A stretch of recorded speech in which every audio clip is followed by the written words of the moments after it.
Online with Terry Jeffrey, a CNS News production. Welcome to this edition of Online with Terry Jeffrey. Our guest today is U.S. Congressman Thaddeus McCotter, who represents the 11th District of Michigan, which is in the northwest suburbs of Detroit. He went to Catholic Central High School, graduated from the University of Detroit and University of Detroit Law School. He and his wife Rita have 3 children, George, Timothy, and Amelia. He is the author of Seize Freedom, American Truths and Renewals in a Chaotic Age, which is published by the Intercollegiate Studies Institute. Congressman, thanks for coming in. I really appreciate it. Well, thanks for having me. In your book, you write, and I think you cite Russell Kirk in one context talking about this, that American conservatism is not an ideology. What do you mean by that? Well, it's not my concept. Obviously, it comes from Dr. Kirk, and it's something that he's picked up, where we have the Burke and Rousseau camps.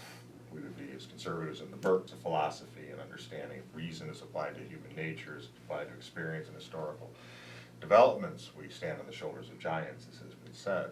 Whereas Rousseau is more the abstract, the cesspool of ideology, whereby the individual legislator can come in and just totally remake a society from scratch. And this is why when you saw the arguments from Burke and others, conservatism was essentially, modern conservatism was born from his struggles in supporting the American Revolution and distinguishing the French Revolution. So when you talk about conservatism, it means that we fit our mind to the world, not the world to our mind. Mm-hmm. Now, talking about fitting our mind to the world, but you do believe that there are some principles, some basic principles that conservatives believe. How would you describe those basic principles? There's 5 of them, and it's not that we came up with them because we're not ideological. We've developed these have come over time. As Eliot said, the truth was not born yesterday. So what we've discerned, obviously, as conservatives, is 5 major principles, all of which are embodied in the founding documents of this country. Because as you recall, they were considering a restoration of their rights as English people, not as a revolution in the abstract to recreate a society. They were trying to preserve what they had already had. Yes, and improve upon it, which is the essence of conservatism, is to conserve what is most valuable, precious, and cherished, and then adapt and change as is necessary. As Kirk has also said, all change is necessary to a vital and healthy entity, including a country. It's a question of whether it's constructive change or whether it's destructive, something the President never pointed out in his call for change. But back to your original question, there's 5 principles. Our liberty is from God, not the government.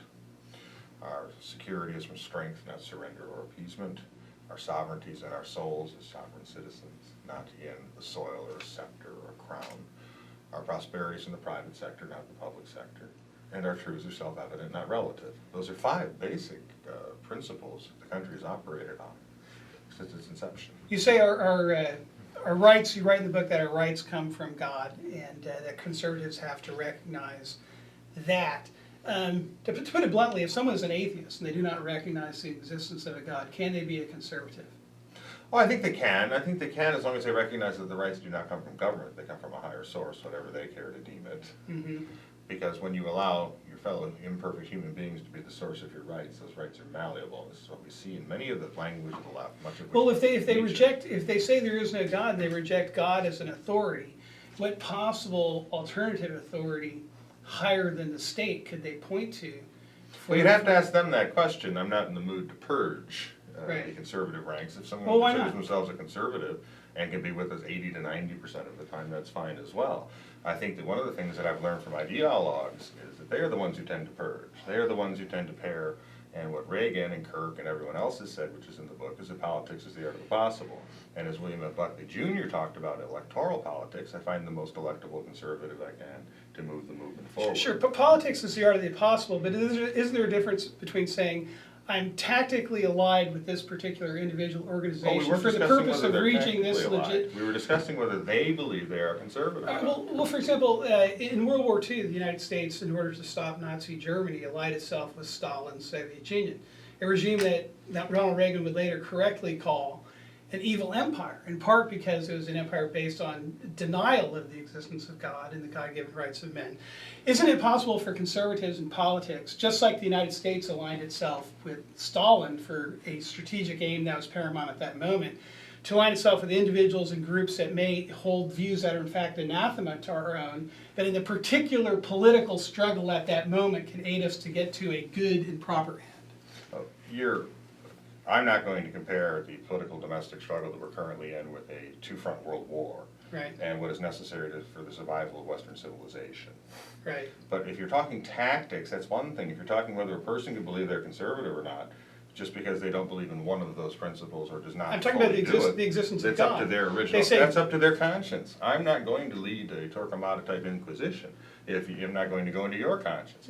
I also understand that not all human beings think the same. As Kirk said, we accept the variety of views in life, and that's one of the things that make conservatives tolerant as opposed to the left, which is so you would insist conservatives conservatives can be atheists. Conservatives can be, a conservative is what they want to be, and then if they can agree on something when we get elected, we can agree. If they can't, they can't, and it's for the political process in terms of who's elected to determine that through the operations of the party, through the primary system. Well, I'm not talking about and elected through the electoral politics, system. Congressman. I'm talking Or within their organizations themselves. Let them decide that. We've established that you believe that American conservatives can be atheists. Now, must they? No, I said if they believe they're conservatives, and if they want to vote. My job as an elected So what official defines within the Republic, I'm not going to define what is conservative, I will let them do that for themselves. This is precisely the type of problem that we have in the Republican Party, is how small do you want to make it? How small do you want to make the movement? How quickly do you want to purge people? Who will be set up above their fellow conservatives to purge them from the movement? I wasn't asking you about the Republican Party, Congressman, I was just asking. Who do you want to purge from the conservative movement and on what basis? I'm trying to discover what. I'd like to know what you would like to do as a conservative movement.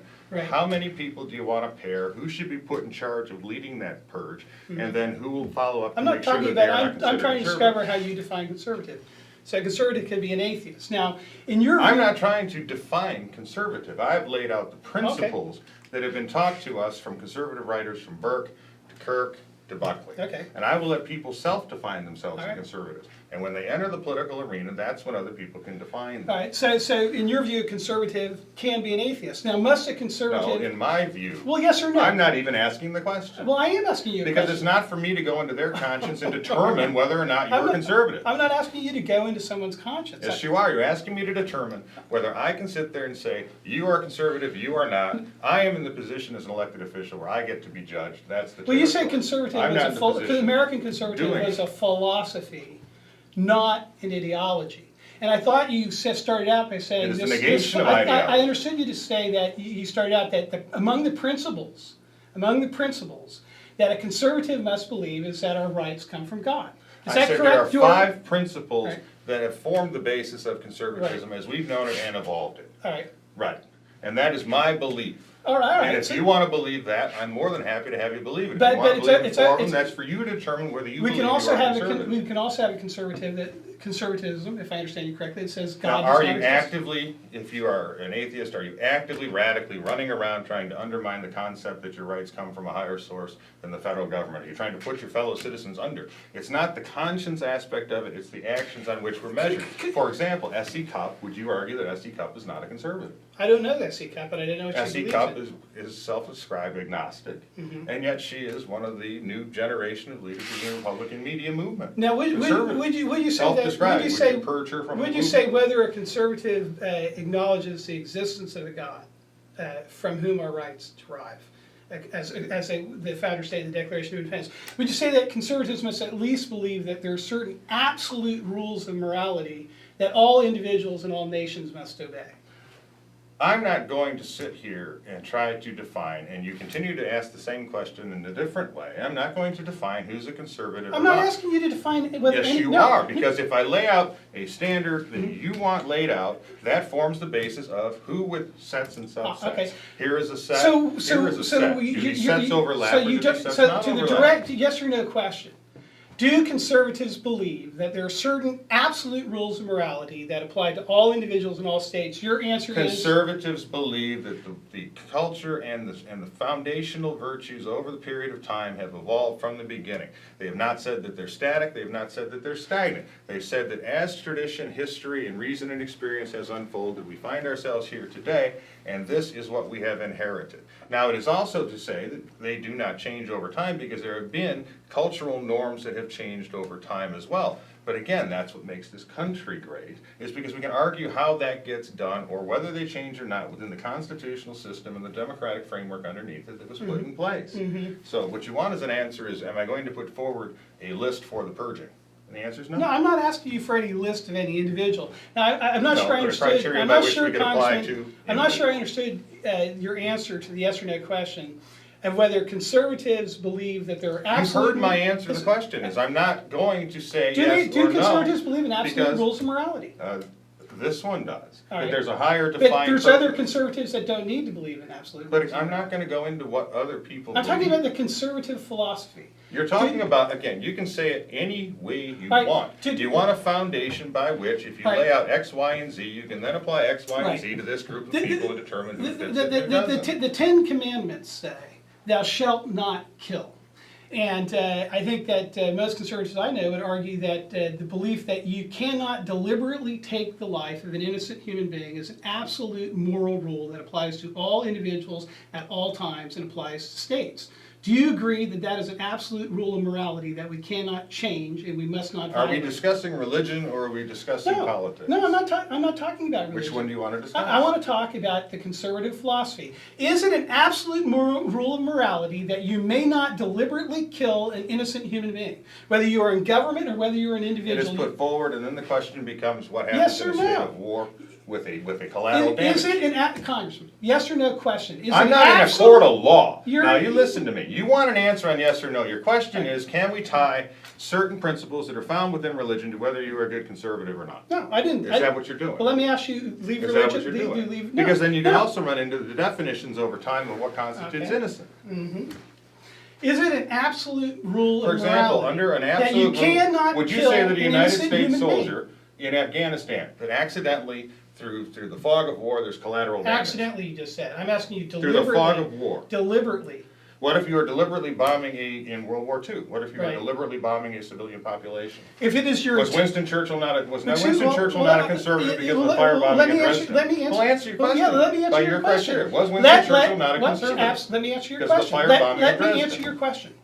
If Winston Churchill deliberately and intentionally targeted innocent human beings for destruction, that was a great moral evil. You cannot deliberately target innocent human beings to kill them. Then Harry Truman was a war criminal. Excuse me. Was Harry excuse me, Truman a war criminal? Excuse me. If Harry Truman deliberately targeted What was innocent human Hiroshima and beings, Nagasaki? if he deliberately targeted innocent human beings in Hiroshima, that was an immoral act. Now, there's a distinction, Congressman. And then There's- saved excuse more me, lives by Congressman. doing it ending the Excuse war. me, that is You would have allowed the war that to is drag on. utilitarian moral relativist argument. Yes, No, it is, because sir. do you But- preserve more life through the action, or do you No, not? the means do not justify the ends, Congressman. Then you would have had more death and destruction over here. You cannot So as a that's right. conservative, you're telling me you would have let Right. World War II drag on? No, that's not what I'm saying. That's exactly what I'm happened. saying that you cannot deliberately kill an innocent human life. Now, if in fact, in taking an act that is designed to stop an enemy from killing people, you unavoidably kill innocent civilians as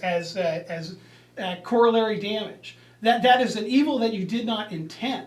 But with the question I am asking you, They knew bombing and the there's a civilian rule, by the way, in population. just war theory, there is a rule of discrimination and proportionality. Mm-hmm. And you have to be discriminating by targeting someone who's trying to do harm, and it has to be proportional in the sense that if there is unavoidable damage to innocent parties, it is absolutely minimized and it doesn't outweigh the So thing. then would That not is what you, different would not what question. you have just said already start to mitigate against your argument that there's an absolute rule, yes or no? Yes. I would say yes, but You then there are cannot mitigating and then deliberately- there are you can't- circumstances you cannot that you have to take into deliberately kill. account. So can you say, is it an absolute rule of morality that you cannot deliberately kill an innocent human Yes, being? and do you know a All conservative right, that yes. doesn't want to do that? Yes. It doesn't want to follow that. I don't know. So now you're saying that that is a rule, that is a principle. It's a principle that I Conservatives- take with me as a religious principle to this. Right. Now, again, you're trying to say, Is you're it- trying to is say it a- that these religious principles infuse But is it a religious conservatism. principle or is it just an absolute moral principle and part of the natural law? That, I would argue, it depends. If you're putting that forward as that, then you already again talked about the just war theory and other senses of where you're going to disagree. Well, you Now, I would mentioned- not call Harry Truman a war You criminal. mentioned the just war theory. I didn't call him a war You criminal brought up the just either. war. But you You said, mentioned by the your just- absolute you moral mentioned it, standard, by your right. absolute moral standard, you have already said that the bombing of the civilian population of Hiroshima and Nagasaki was wrong. What I was said is immoral. if that... And if it was that- immoral, no. deliberately But I said- killing of but I innocent said, human beings, Congressman, absent the goal of shortening the war to save more life, then he is That's a a war criminal. utilitarian Or argument. Churchill's not a If- conservative. no. No, it's not. Because it's not just whether you make out better materially or not. You're talking about lives being saved, larger lives, the proportionality of that versus the proportionality of what had to be done. If Harry Truman deliberately targeted innocent civilians to kill them, that was wrong. If Harry Truman thought that he was making a proportionate and discriminating act of war, targeting the enemy's war machine and the enemy, and that there was acceptable proportionate damage, then that's a different question. No, because he violated the moral absolute. They knew that they were innocent civilians. If he deliberately targeted civilians to kill them, that was wrong. The entire United States military. Do you believe that the United States? Churchill Do you believe the that. U.S. military should deliberately target civilians? Deliberately target No, civilians? certainly not. Isn't that what we call terrorism when Al Qaeda does it? It is what we call terrorism when Al Qaeda does it. What you do in the defense of the United So States it's is wrong. everything we can possibly do to protect innocent human life. Not deliberately target innocent civilians. Of course, we are not also in a World War II situation. You do not believe we should deliberately target. No, and neither do you. So we're agreed. That's right. We do not believe you should deliberately target innocent civilians. What I, again, reject too is your premise that there are certain things that you have to have that stem from religious background that I'm going to then apply to whether or not you're a conservative. So you're trying to establish a principle so that I get sucked into saying, well, this one, this one, this one, this one. Then what is your purpose? Well, the founding fathers, and you talk about it in your book, in the Declaration of Independence, said all men are endowed by the Creator with certain inalienable rights. The founding fathers clearly believed in natural law, correct? They clearly believed in a deity too. All right. Well, they believed in a natural law that was Okay. the mind and order of the deity and the moral order that God had imposed on creation. They believed in absolute rules of morality that come from God. Correct? Most of them, I don't know that Franklin followed it all the time. But Ben Franklin, and there's a question of whether or not, again, Ben Franklin was a co-author of the Declaration of Independence. Yeah, but they also had the question of deism that's not, too. I'm not So asking there's you a about. differentiation. I'm not You're asking. still trying to establish what I can pick out that I will then say this criteria can be applied to these people. I'm not going to do it. Well, what can the Declaration be applied to them? The Declaration, the Constitution is applicable to all Americans. Right. Okay. Because especially And the Constitution and means the supreme law of the land, which the says Declaration that is not. all men are endowed by the Creator. Okay, so it talks about the statement, Creator, which is God. So the Declaration believes in So God. you're saying that an atheist can't be a conservative, which is what you That's want to say. the question I asked you. Yeah, and I told you why I'm not. It's not my place to judge that. All right, but You can judge so that. conservatives don't have to believe in the Declaration of Independence. I'm not saying what they have Do- to do- believe do- in or not. do- I'm saying what I believe has been laid out over a period of time, and I applied it to all Americans and said, this is what I think the founding principles of the country are, and what we should follow and operate We have to upon. wrap it up in a minute, but do you believe that conservatives should believe in the Declaration of Independence? Well, I know that Lincoln did, but he wasn't a conservative. Let me ask you, should conservatives believe in the Declaration? How do you mean of Independence? believe? I mean, it's there. Believe it's a that document. believe that it's correct. And it's Sure, a let me- signature let me- that expresses our Let constitutional me put it more right, precisely, the basis Congressman. of As you that. say in your book, the I'm not Declaration, going to purge people. the Declaration of Independence says, all men are endowed by the Creator with certain inalienable rights. Right. Do you believe I that do. conservatives ought to believe I'm not that? going to tell conservatives what to think. So you're not going to tell conservatives that they ought to believe in the No, but that's Declaration why of you're Independence. All right, Congressman, I'm glad to know that you will not suggest to conservatives that they ought to believe in the Suggest Declaration. and apply and tell them what they Okay. have to believe are two different things. They So it's ought- nice try. Okay. The Constitution is there. The Declaration, as we know from Lincoln, was he tried to incorporate into the Constitution that had some type of binding law upon the United States. The Constitution is the supreme law of the land. The Declaration, as we believe, undergirds it, expresses our rights, and was a document put forward to make the break with England, to establish why they were just in establishing the revolution to restore their rights. All men are endowed by their Creator with certain And I agree. inalienable rights. I absolutely agree Do with all that. conservatives believe that? You'd have to ask them. Thank you very much, Congressman. Ask SC.